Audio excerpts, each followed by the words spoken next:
नशा बहुत भयंकर है जो दिन प्रतिदिन समाज को खराब कर रहा है।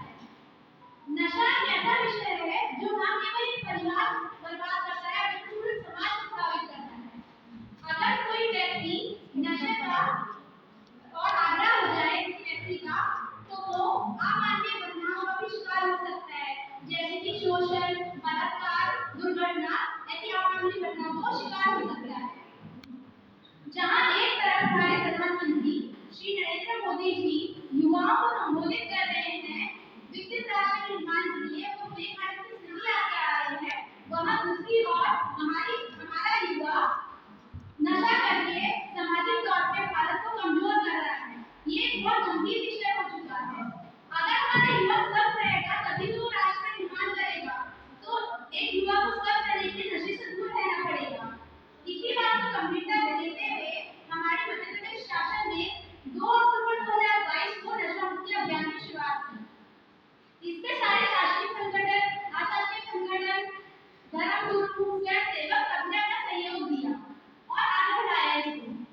अब जैसे कि हम सभी जानते हैं, विद्यार्थी और युवा किसी भी देश की, किसी भी राष्ट्र की नींव होती है। तो युवाओं को हम सही मार्ग में अग्रसर करें। युवाओं को हम खेल, स्वयंसेवक बना के सामाजिक कार्यों में, राष्ट्र के निर्माण में अग्रसर करेंगे तो वो कुमार्ग में जाने से रुकेगा। NSS, NCC, scouts and guides, red cross ये कुछ ऐसी गतिविधियां हैं जिसके द्वारा हम युवाओं को, विद्यार्थियों को प्रेरित कर सकते हैं कि वो समाज में, परिवार में जाके अपने परिवार को, समाज को जागरूक करें इस विषय के बारे में। हमारे देश में कुछ 5 ऐसे राज्य हैं जहाँ पे पूर्णतः शराबबंदी हो गई है। गुजरात, मणिपुर, मिजोरम, नागालैंड, केरल और एक केंद्र शासित प्रदेश लक्षद्वीप, यहाँ पूर्णतः शराबबंदी हो गई है। पर मेरा सवाल ये है, क्या इन 5 राज्यों में शराबबंदी करने से हम सफल हो जाएंगे?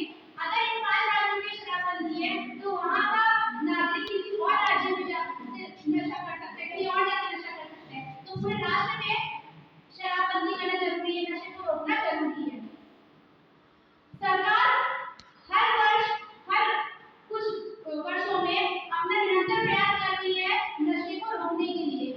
इसी पहल में 15 अगस्त 2020 को पूर्ण भारत में नशा मुक्ति अभियान चलाया गया। इसी के तहत 1 नवंबर 2016 को नारकोटिक्स कंट्रोल सेंटर का निर्माण किया गया, जो नशे की जितनी भी गतिविधियां हो रही है या जितना क्राइम रेट बढ़ रहा है उस पे अपना ध्यान देगा और उसको कंट्रोल करेगा।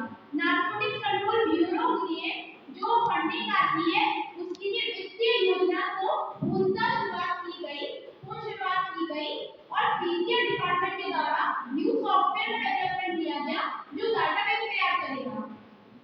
पर ये जो निरंतर सालों साल प्रयास चल रहा है, क्या ये हम कर्तव्य नहीं करने से सफल हो पाएगा?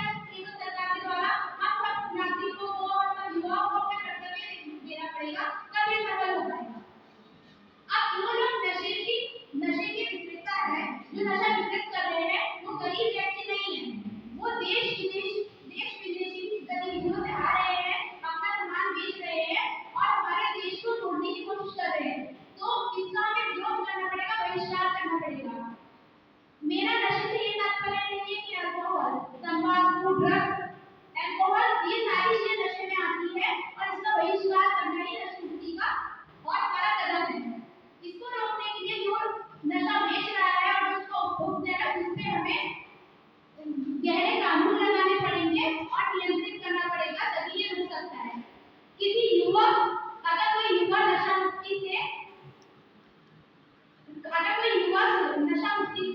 सुरक्षित है तभी वो अपने राष्ट्र को सुरक्षित कर पाएगा और अपने राष्ट्र का निर्माण कर पाएगा। मेरा ये कहना अंत में यही है कि अगर हमारा समाज स्वस्थ रहेगा, हमारा युवा स्वस्थ रहेगा, तभी हमारे राष्ट्र का निर्माण हो सकता है। तो स्वस्थ समाज के लिए नशा मुक्ति अनिवार्य है।